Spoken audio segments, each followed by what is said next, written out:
Хэрхэн үзэгчдийнхээ өнөөдрийн амрыг ирээ. Бид яг одоо Монгол улсын өмнөд хязгаарын хамгийн ачаалттай бомбуудын нэг замын үд бомбод хүрэлцэн ирээд байна. Сүүлд дооны дэргэдээс нэвтрүүлгийн энэ удаагийнхаа дугаарт Хэлийн цэргийн 108 дугаар ангийн албан үйл ажиллагааг харуулах болно. Дорногов аймаг замын үд сум Монгол улс бүгд найрамдах Хятад ард улс хоорондох холбох хамгийн том хэлийн бонд. Төмөр зам автозамаар зорчигч болон ачаа тээврийн хэрэгслийг улсын хилээр шалган нэвтрүүлэх үүргийг Хэлийн цэргийн техник 108 дугаар анги 98 жилийн турш нэр хүндтэй үүргийг гүйцэтгэсэн ирсэн.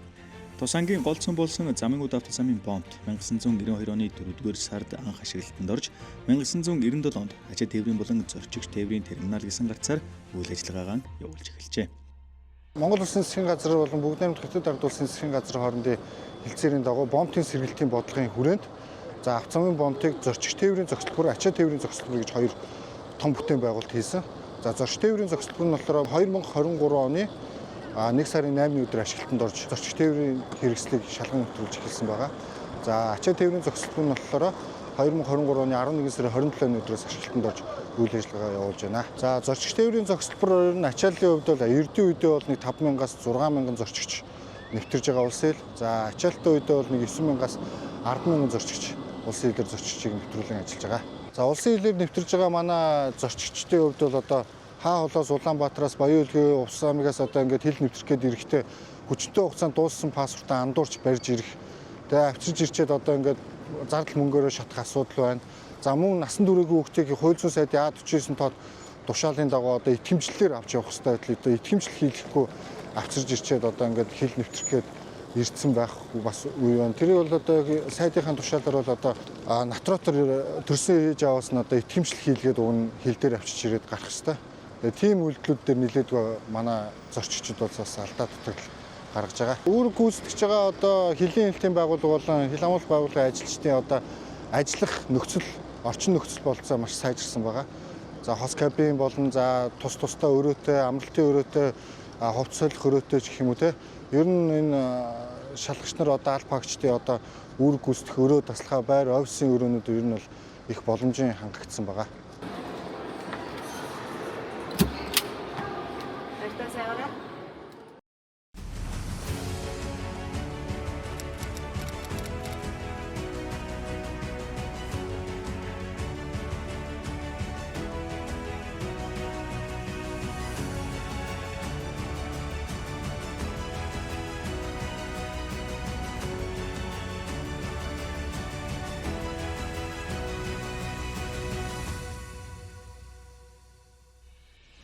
Замын үд бомбын бас нэгэн шинжлэгдсэн зүйл нь ачаа тээврийн зохицолбор. Уг зохицолбор энэ оны 4-р сарын 1-ээс 10-р сарын 1 хүртэл 6 сарын хугацаанд 24 цагаар ажиллана.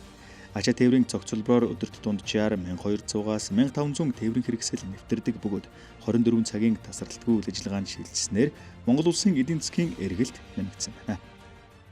Ачаа тээврийн зохицолбороор өдөртөө дунджаар 1200-аас 1500 тээврийн хэрэгслийг шалган нэвтрүүлж байгаа. Ачаа тээврийн зохицолбор 24 цаг болсноос хойш бол ачаа тээвэр Монгол улсад одоо нэмэгдэх эдийн засгийн эргэлт тоногт нэвтэрж байгаа ачаа тээврийн одоо машины одоо эргэлт сайн явагдаж байгаа л гэж үзэж байгаа.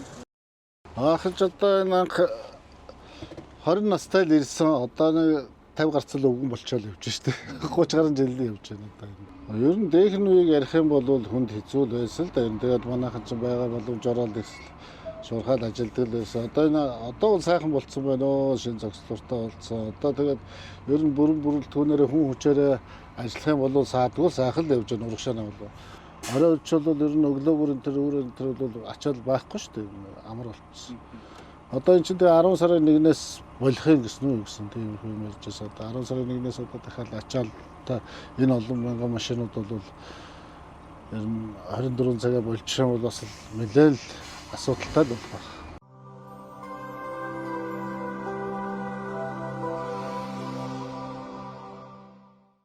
2024 оны эхний хагас жилийн хугацаанд Хил хамгаалалт ерхий газар Хэлийн цэргийн командлагчийн тушаалаар одоо Хэлийн ангиудаас замууд автозамын бомб төр сэлгэн томилогдож одоо аль багшдыг ажилуулж байгаа. За энэ сэлгэн томилогдож байгаа ажиллагаа бол ерөнхийдөө бас энэ шалган нэвтрүүлэх албанд онцлогтой үйл ажиллагаа болж байна. Агарын замын бомб, автозамын бомб, Монгол Хятадын хил дээр байгаа бомб, Монгол Оросын хил дээр байгаа бомбтууд өөр өөр сонслогтой.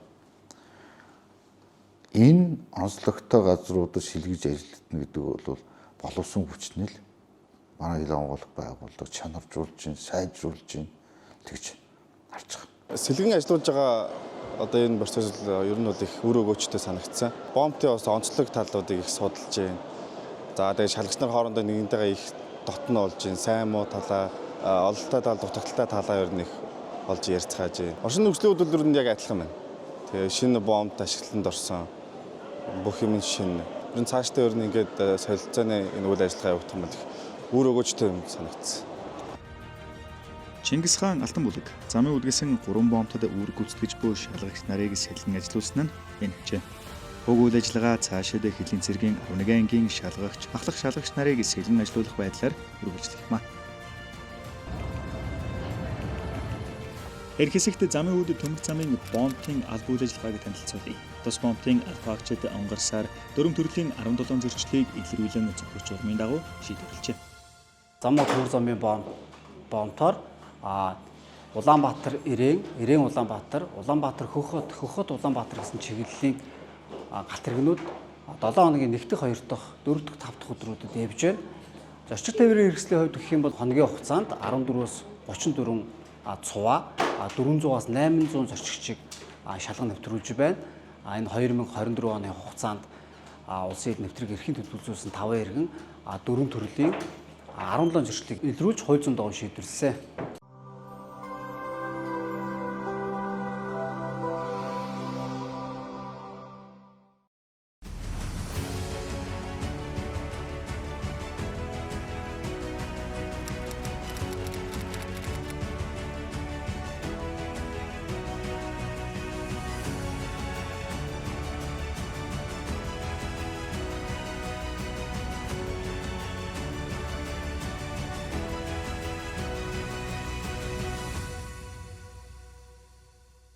Гэрээ төлчний алба гэдэг бол хамгийн гол асуудал бол амьдрах орчин нөхцөл юм билээ.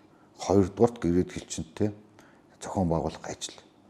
Гэрээ төлчнийг яг хугацаа зэргийн албаа агч шиг юм зохион байгуулалтаар байдлахад аюу хүнд. Чөлөөтэй байх ёстой. Гэрээр хүлээс үүргээ биелүүлэх ёстой. Амьдрах орчин ая тухтай бүрдсэн байх ёстой. Үүний нэг жишээ бол одоо өнгөрсөн жил Хэлийн бомбын шинжилгээний бүтээн байгуулалтын өгнөд манай шалгалт хамгаалтын заставын шинэ барилга ашиглалтанд орсон. Хэлийн цэргийн техник 8 дугаар ангийн 318 дугаар салбар бол жишг бомбын жишг застав. Албаны байр объект нь бомбын барилгатай зэрэг ашиглалтанд оржээ. Бидний очиход тус салбарын захирагч, ахлах дэслэгч Батүлэг тосон авч заставаа танилцууллаа. Манай застав ингээд шийдэлтэй Тийм ээ, баригдаад та застав гаднаасаа аягүй гоё юм аа. үйл ажиллагаа маань одоо шинэ барилга дотроо хийгдээ зохион байгуулалт явж байгаа. Хүмүүсийн аль багчдын маань нэг ая тухтай орчихсон. Одоо танаас нөгөө нэг гэрээ тэлцдэг хэл амар гоё юмтай болсон гэл PlayStation дээр болсон гэл. PlayStation авсан шүү дээ. PlayStation дээр авсан. Манай одоо яг үндсэн чиглэл бол улсын хилээр ачаа тээврийн галт тэргийг шалгах байгаа шүү дээ. Тэгэхээр одоо манай баримтчин шалгагч үүрэг гүйцэтгэхдээ ийм сайхан цэлхэр болсон. Одоо энд үүрэг гүйцэтгэж орж ирээд эндээ цай кофегаа уугаад суугаад. Тэ? Тэгээ ингээд кондишнтэй халуунд бол юу вэ? 80 тухтай орчин бол нэр ярих юм шээ. Тэгээд телекамераараа бүх хяналтаа зохиочно. Галт тэрэг орж байгаа гарч байгаа хөдөлгөөн бүх юм харчихна. Өдөрт ер нь дунджаар хичнээн богоо угшааш. Өдөрт одоогор манай дээр ерөөсөө юм 5 зам байгаа. Энэ 3 ашиглалтанд орцсон явж байгаа. Одоо утгагүй 2 нь орох байх. Өдөрт нэг 18 галт тэрэг гарах чиглэлтэй. Эргээд 18 галт тэрэг орох чиглэлтэй юм. Тэгээ галт тэрэг чинь нэг галт тэрэг орж ирэхдээ 60 70 богоотой орж ирнэ. Тэр болгох нэг бүрцэн шалгана. Бас Одоо энэ бол хөнгөвчлөх гээд одоо телекамераар тий одоо ингээ галт тэрэг ороод ирсэн байгаа. Одоо энэ ингээд хятадын юу шүү дээ. Орох чиглэлийн галт тэрэг. Ааха. Тий. Одоо энэ манай эдийг шалгаж байна гэсэн үг. Тий одоо манай хэлцэд ингээд үзлэгээ хийгээд дуусаад одоо хойноос нь урагш нь үзлэгээгээ дуусаад одоо юм зүтгүүрийнхаа машинистай уулзаад. Одоо энэ болохоор цэнхэр толгойд болгонгот ерөөсөн Монгол талын галт тэрэг. Олбор шар нь бол хятад талын галт тэрэг. Зүг. Салхитай байна шүү дээ. Одоо салхитай, нэлээд салхитай.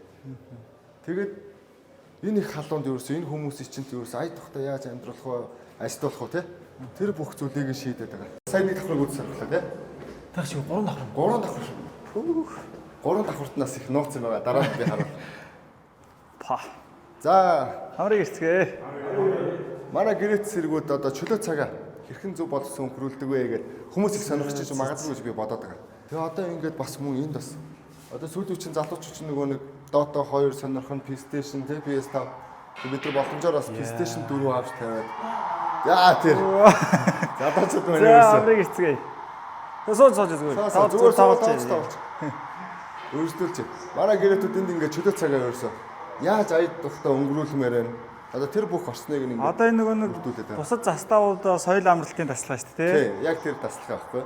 Гэхдээ соёл амралтын таслага гэдэг нөгөө баригдмал яг тэр өнцгөөс харах өнцгөө өөрчлөд арай жоох өөр юм тавиад ирэх юм бол одоо нийгэмтэй хүл нийлүүлж халах гэдэг байхгүй. За 3 давхрын.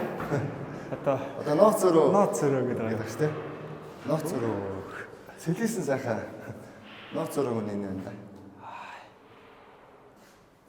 Ер нь яг гол зорилго нь яг ямар зорилттой вэ? Энэ зорилт нь ерөөсөө бас л нөгөө нэг одоо хил хамгаалах байгууллагын төвшүүлсэн зорилт гэж байна. Албандаа ихтгэл дүүрэн амьдралдаа сэтгэл хангалуун гэдэг. Албандаа яаж ихтгэл дүүрэн байх юм гэх юм бол тухайн хилчин өөрөө гүйцэтгэж байхдаа ая тухтай орчинд л байх хэрэгтэй. Цагийн манад өөрөө гүйцэтгэж байлдагч гадаа ингээд салхи шуурга тэнгэр ангаа бүрхээ шороо шуураад бороороо цас орж исэн ч тэр хүн ингээд дулаахан орчинд тий тэр салхи шуурга байгалийн нөгөө гамшигт үзэгдэл бүх юм тэр хүн бие махбодд нөлөөлөхгүй албанд нь саад болохгүйгээр энэ дотроос цагийн манаа дурангаараа хяналтаа тавьчихсан гэсэн. Тэгээ мөн хариуц хэсгээ бүтэн харж. Энэ бол маш том даваа тал болж өгч байгаа. Тэгэхээр энэ одоо цагийн манаага гаргадаг гэсэн үг байна. За манай застав нэг ийм За гоё застав байна. Заставын танилцуулгын төгсгөлдөө бас гэрээт хэлчний албыг сонирхож байгаа. Бас гэрээт хэлчний албанд ирээсэй гэсэн залуучууд хандаж өсөглөхгүй. Байлгүй яг хөө миний энэ дотор сэтгэлийн гүн байдаг байхгүй энэ үг. Харах өнцгөө өөрчлөв тий зүгээр хүрээдэр бити эргэлз хүссэн л одоо хүрээдэр бид нар таныг хүлээж авъя сургая сайхан ажлын байраар хангана тийм ээ манай хил хамгаалах байгууллагын онцлог байгаа шүү дээ дөрөнд хувцаар хангана мэдлэг боловсроор хангана за дахиад ахуй хэрэгслээр хангах чинь амьдрах байр ажлын байр цалин хүс хадгаламж хөрөнгөл бүх юм энд шийдэгдсэн гэрээт эчнэр хил хамгаалах байгууллагт албаагч хүсэлтэй байгаа залуучуудыг манай замын үдийн хилийн цэргийн тим 8 дугаар ангийн 318 дугаар салбарт ирж албаа ахыг та бүхнээс одоо хүсч өрөөлж байна.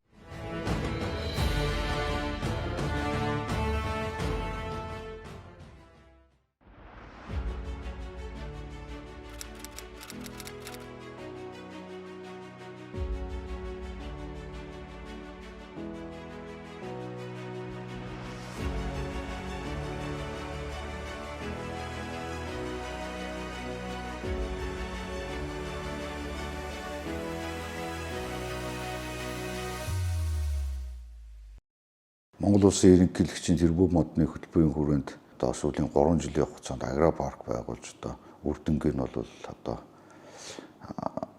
амжилттайгаар аваад явж байгаа. Нэрийн цаашдаа бол энэ арга хэмжээ энэ агропаркаа бол улам өргөжүүлээд явах юм төсөл зорилттой байгаа. За энэ хүү газар маань Дорноговь аймгийн Замын үд сум байрлах нь Бомбот гэдэг нэртэй газар. За хилийн хэсэгт байрладаг газар. За хилийн хэсэгтээ нэг га газар бид нар анх яг улаан алцгай эсэн дээр л 4 газар хэмжилт хийгээд нэг га тарина гэдэг шон зоогол эхэлсэн. За үүнийгээ хашаажуулсан нийт бие бүрэлдэхүүнийг одоо дайчилж бүх үүнийг оролцоо энэ одоо агропарк бий болоход одоо бүх хүн оролцсон байгаа. 7 төрлийн модыг 4 аргаар тарьж ургуулад байна. Нийт 31 мянган мод одоогийн байдлаар энэ талбай дээр бол байна. Энэ туршлагаа үндэслээд одоо манай энэ говийн нөхцөлд ямар модыг яаж тариул их зүгээр юм бэ гэдэг энэ жилийнхаа тарилтыг бас өөрчилсөн байна. За мэдээж энэ говийн мод болох энэ улаан сухайг одоо энэ жилийн талбайд одоо 100000-ыг одоо цаана суулгачаад байна. Энэ 2.3 сот газар 3 кг загийн үр тарьсан. За загийн үрээ бид нар саяхан 3 хоногийн өмнө тарьсан хэдий ч одоо энэ өрнүүд маань дээшээ одоо сантиметр гарan хэрээтэй гараад ирчихсэн. Ингээ ойртоо даруул ингээд бүгд нэг сахлын ус шиг юмнууд ингээ арзаагаад өрнийхээ нөгөө хар хальсыг малгаантаа толгоондоо хийгээ гараад ирчихсэн. Сайхан байна. Энэ загийг ингэж хурдан ургадгийг одоо сая л мэдчихэв. Бид одоо энэ говийн модыг үржүүлээд үрээр тариад цаашлаад энэ бас хэтийн зорилго маань энэ говийн нутгуудад энэ загийн ой бий болох зорилготой л заг руу орж байна да.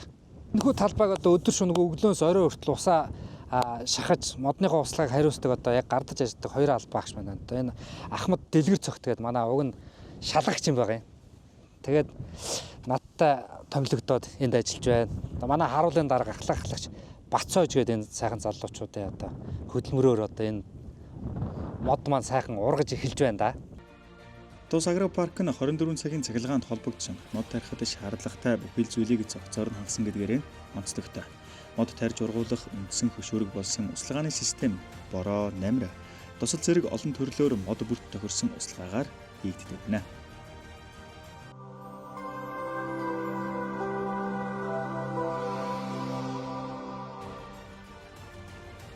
Албаны нохой хөтлөгч бэлтгэх анхан шатны сургалтад хамрагдажгүй бүрэлдэхүүн Хэлийн цэргийн техник 108 дугаар ангид байрлажээ. Уг сургалт 60 болон түүнээс дээш хоногт явагдах ёстой байдаг ч энэ удаад эхэлчид их хэрхэн богино хугацаанд үр дүнтэйгээр албаны нохойг сургадаг болохыг харуулахыг хичээж үр дүнж эер гарчээ. За уг нохой сургалтад бол 17 өдрөөдийн 21 албаагч одоо хамрагдаж явж байна. Энэ жилийн бол гол онцлог бол одоо нохой сургалт бол ер нь бол 60 ба түүнээс дээш хоног явагдах хэрэгтэй байдаг.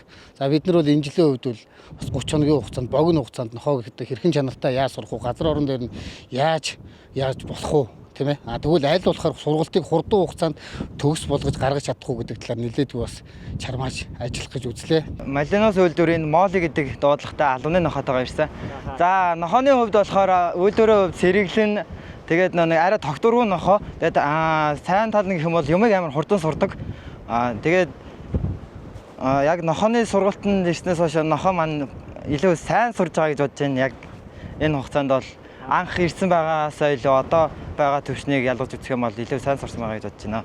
За тэгээд яг энд сурсан зүйлээ цаашдаа анги дээр очиод батгаад илүү нохоогоо хөгжүүлэн гэж бодолтой байна да. Төмөр зам, автозам, ачаа тээврийн эргэлтэхтэй газар албаны нохойн үүрэг оролцоо маш чухал. Тэр ч утгаар албаны нохойн арчилгаа, байр бөхтийн асуудал хамгийн чухал асуудлын нэг. Тиймээс Хэлийн цэргийн техник 108 дугаар анги автозамын бомтынхоо дэргэд K9 гэх албаны нохойн байрыг байгуулжээ. За манай энэ K9 гэдэг сургалтын төв нь болохоор албаны нохой эмчилгээний өрөө гэж байгаа. Албаны нохой усанд оруулах гэж өрөө байгаа. Сургалтын өрөө хичээл сургууль орох үедээ сургалтын өрөөндөө хичээл сургууль орчдөг. Амралтын тасалгаа гэж бас нэг тустай өрөө, ариун цэвэр өрөө гэдэг тустай өрөөнүүд байдаг байгаа. Хэлийн бомтын бүтээн байгуулалтын өрөөнд автозамын бомт дээр баригдсан албаны нохойн байр бол одоо хил хамгаалах байгууллагт Монгол улсад одоо ийм хэмжээний ийм бүрэн оногдсон албаны нохойн байр бол байхгүй. Тэгэхээр бол тэнд бол одоо Хэлийн бомтын аюулгүй байдлын чиглэлийн нохойнуудыг бол энэ шинэ байран дээр байрлуулж тэнд дадлаг сургалтыг явуулдаг. Одоо харин хэрхэн үр дүнтэйгээр албанд ашиглах уу гэдэг асуудал дараагийн ээлжийн асуудал гарна. Тэгэхээр одоо энэ чиглэл дээр бас бид нэлээд анхаарч бас төлөвтэй ажлуудыг хийж байна. Монгол орны үүдэн босго улсын улсын хил хамгаалалт болон шалгаа нэвтрүүлэх үүргийг гүйцэтгэж буй Хэлийн цэргийн техник 108 дугаар ангийн хэлчид тогт тухтай орчинд ажиллаж амьдарч, шинийг санаачилж, хөгжлийн зүг урагш тэмүүлэн Хэлийн албыг өнгөлөн гэрэлтэж байна. Цаашдаа ч хэлчдийн нийгмийн асуудлыг шийдвэрлэх зорилгоор цөөнгүй ажил төлөвлөсөн талаараа тус ангийн захирагч ярьж байлаа. Хил хамгаалах байгууллагаас 2024 онд дэвшүүлсэн зорилтын хүрээнд хэлчдийн ажиллаж амьдрах ая тухтай нөхцөл болцоог бүрдүүлэх албан үүргээ гүйцэтгэж байгаа хэлчид ар гэртээ санаа зовхгүйгээр үүргээ хариуцлагатайгаар сунар шивстэй гүйцэх зорилгоор бол гүйцэтгүүлэхэд одоо гол анхаарлаа хэлчдийн хүүхдийн аюулгүй байдал боловсрол энэ дээр бол нэлээдгүй анхаарсан. 28 айлынхаа орон сууцны хэсэгт бол хүүхдийн тоглоомын талбай, аюулгүй хашаажуулалт, камержуулалт гэдэг маш олон төрлийн ажлуудыг 2024 онд одоо ингээд өнөө маргаашгүй аймгийн болон одоо улсын төсвийн хөрөнгө оруулалттайгаар 48 айлын хүүхд хөгжлийн төвтэй 5 давхар орон сууц баригдахаар бэлтгэл ажлыг бүрэн хангацсан байна. Өнөө маргаашгүй одоо ингээд барьны ажил эхлэх чинь. Ер нь бол одоо энэ 48 айлын орон сууц баригдснаар манай Атруудын хэмжээнд бол энэ орон сууцны асуудал бол энэ бүрэн шийдэгдэх юм аа. Ингэж одоо албандаа өндөр амжилт гаргана, ард гэртээ санаа зовхгүйгээр юм.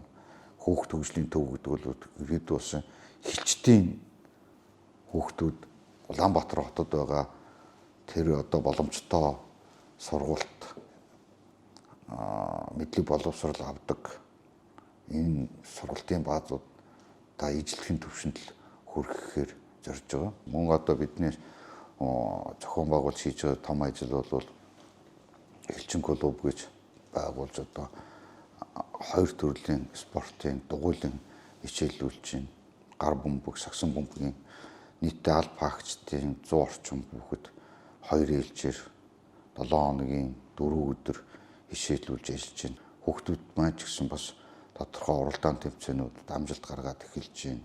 Тэгээ одоо өглөө бомб руугаа одоо ажилдаа явхад одоо 7 цаг гээд гэрээсээ гардаг. Хүүхдүүдээр унтчих гараад унтчихт нь шөнө орж ирдэг. Тэр үедээ бол хар гэртээ санаа зовхгүйгээр хүүхд төлөвчдийн төв дээрээ бүх чиглэлээр нь сургалт дугуйлангуудыг хичээллүүлж хүүхдүүдийг бүгднгийн зохион байгуулалттайгаар бас олон төрлийн арга хэмжээнүүд хамруулдаг байхаар л энэ төсөөлж одоо зорж л ажиллаж байгаа даа.